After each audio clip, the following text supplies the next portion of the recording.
sommes ici au cœur du parc naturel régional des Landes de Gascogne, un parc de 206 000 hectares. Ce parc a une épine dorsale, c'est la Leyre sur laquelle nous nous trouvons. Et c'est avec elle que nous allons partir à la découverte des multiples aspects d'un parc naturel régional.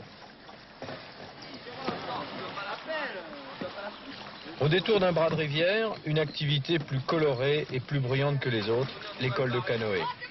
Sur les 130 km de la Leyre, c'est le moyen le mieux adapté pour aller partout, et surtout là où l'on ne va pas à pied.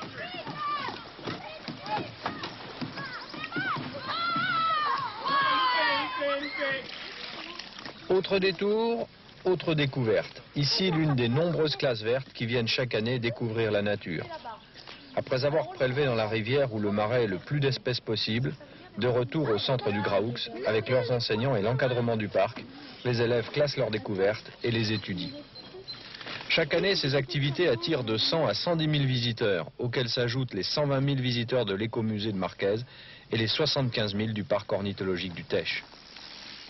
Un parc naturel régional, il doit d'abord contribuer au développement de la région pour le bénéfice de ses habitants en utilisant les ressources naturelles et culturelles locales. Et pour ceux qui viennent, qu'est-ce que c'est qu'un parc qui fonctionne bien ?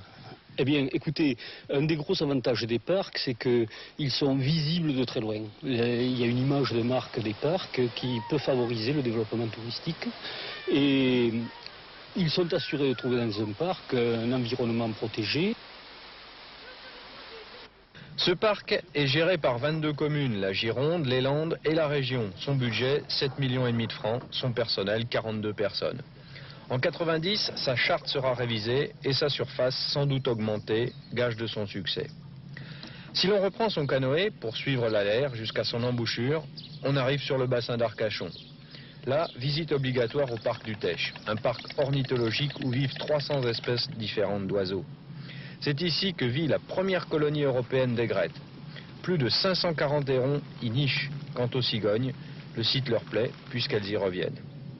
Des affûts sont aménagés pour que le public observe sans les effrayer les oiseaux.